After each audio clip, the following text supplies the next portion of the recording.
क्या नाम है आपका? Princy Singh Chauhan, class? BCom second semester. आज आपको प्रिंसिपल गन्ना कृषक महाविद्यालय का बनाया गया। सुबह से लेकर अभी तक क्या क्या किया, क्या फैसले लिए, तो किसको दंड दिया, किसको चेतावनी दी, क्या क्या? ये सबसे पहले हम 9:30 बजे यहाँ पर उपस्थित हो गए थे कॉलेज में।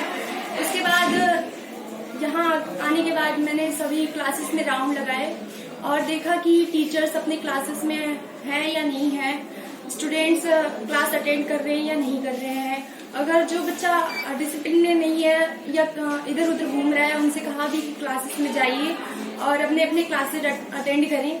फिर उसके बाद लाइब्रेरी में गए, सर से जो भी न्यू सेमेस्टर स्टार्ट हुआ है उसके बारे में सर से पूछा। फिर सर ने सभी बुक्स के बारे में बताया कि हाँ सभी बुक्स अवेलेबल हैं लाइब्रेरी में।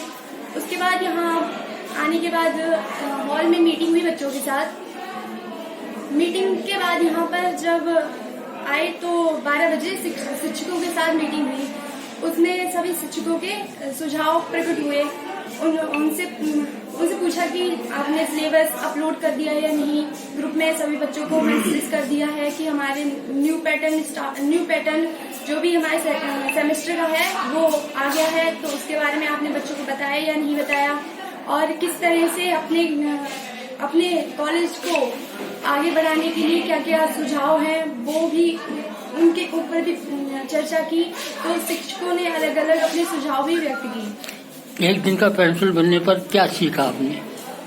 सबसे पहले तो बहुत ही मोटिवेशन अंदर से मिला कि जो कभी सोचा भी नहीं था वो आज प्रिंसिपल सर हमारे जो कि हमारे प्रिंसिपल सर उनको मैं थैंक यू कहना चाहती हूँ कि उन्होंने इतने सारे बच्चों के बीच में मुझे चुना और यहाँ पर इस चेयर पर मुझे बिठाया। बहुत ही खुशी मिल रही है अंदर से, और अंदर से मोटिवेशन भी मिल रहा है। सर को देखकर भी मोटिवेशन मिलता है कि हाँ कि जो वो हमारे लिए जो कुछ भी कर रहे हैं बहुत बड़ा काम कर रहे हैं। और फिर आगे यही कहना चाहती हूँ कि इसी मोटिवेशन से ही धीरे धीरे सफलता भी मिल जाएगी। आपको ही क्यों चुना? जी, आपको ही क्यों चुना?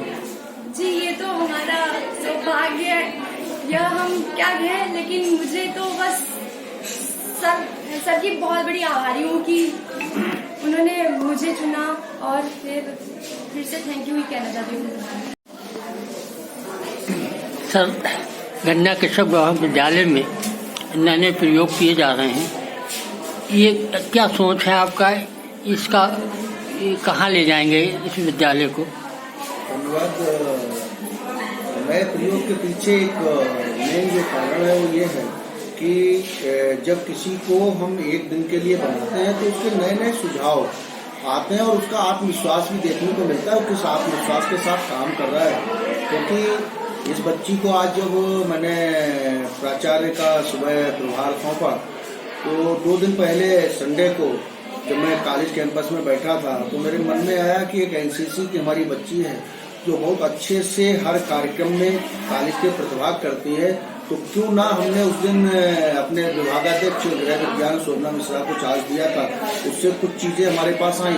तो उसी श्रृंखला में हमने कहा कि किसी बच्चे को हम सेलेक्ट करें, और कुछ चीजें देखने के बाद हमने प्रिंसी सिंह चौहान को उसके लिए चयनित किया। और सुबह से निश्चित रूप से उस बच्ची ने जिस तरह से जो काम हमारी उस दिन प्रोफेसर नहीं कर पाई वो उसने काम किए कि सुबह से उसने ऑफिस को चेक किया, पुस्तकालय में गई, नई नई जानकारियां जुटाई, और निश्चित रूप से जो शिक्षकों के साथ मैंने बैठक में उसका संवाद देखा, वास्तव में वो प्रशंसा के योग्य है। और बहुत से ऐसे सुझाव थे जिसमें देख के पहले हमारे शिक्षक कुछ अंदर से सोच रहे थे कि हम किस तरह से वो करें, मगर हमारा अपनी सोच ये है कि जो चेयर पे बैठा है वो प्रिंसिपल है और उसके अधीन हम कैसे करके काम कर सकते हैं और संस्था हित में कैसे काम कर सकते हैं।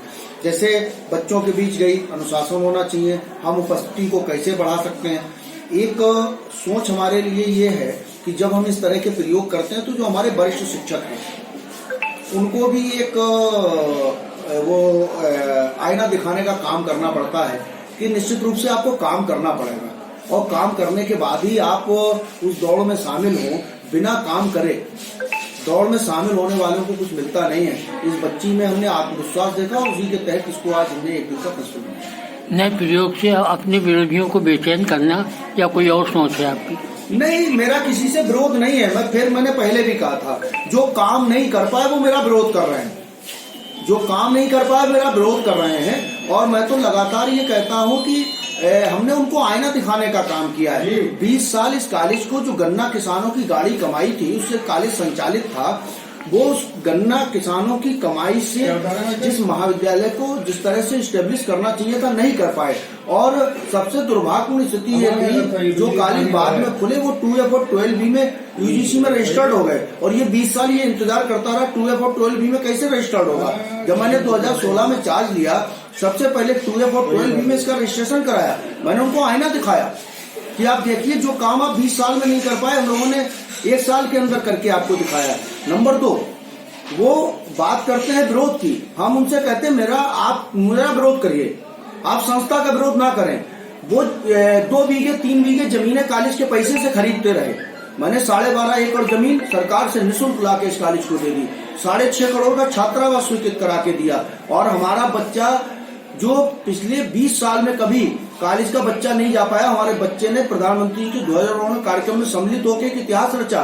कोरोना काल में जब लोग घर से नहीं निकल रहे थे, तब हम कोरोना काल में रात दिन काम कर रहे थे। भारत सरकार शिक्षा मंत्रालय द्वारा हमको सम्मानित किया गया। ये हमारे लिए गौरव की बात है। हमारे बच्चों ने कोरोना काल में घर घर जाके जागरूकता अभियान चलाए। हमने उन बच्चों का आत्मविश्वास बढ़ाया। एक और चीज आती है, बार बार ये कहा जाता है कि बच्चों को शील्ड दी जाती है, बांटा जाता है। बच्चा जो पैसा जमा करता है, मैं मीडिया के सामने बड़ा ईमानदारी से कहता हूँ, हर मद का पैसा छात्र छात्राएं जमा करते हैं। उन मद से उनको ये अधिकार है कि अगर उनको मिठाई मिलनी है तो मिलनी चाहिए, उनको अगर किताब मिलनी है तो मिलनी ही चाहिए। एक समय था कि पुस्तकालय में हम किताबों के लिए इंतजार किया करते थे। आज नई शिक्षा नीति की जितनी किताबें प्रकाशन में प्रकाशित हैं, हम उत्तर प्रदेश के अकेले महाविद्यालय एक किताब जो अगर प्रकाशित हुई है वो हमारी लाइब्रेरी में आज भी उपलब्ध है। और हम लगातार बच्चों के हित में काम कर रहे हैं। उसमें विरोध का हमारे ऊपर कोई फर्क नहीं पड़ता है। और विरोध से ना तो कॉलेज का विकास कभी बाधित होने जा रहा है, ना कहीं हम उससे भाग रहे हैं।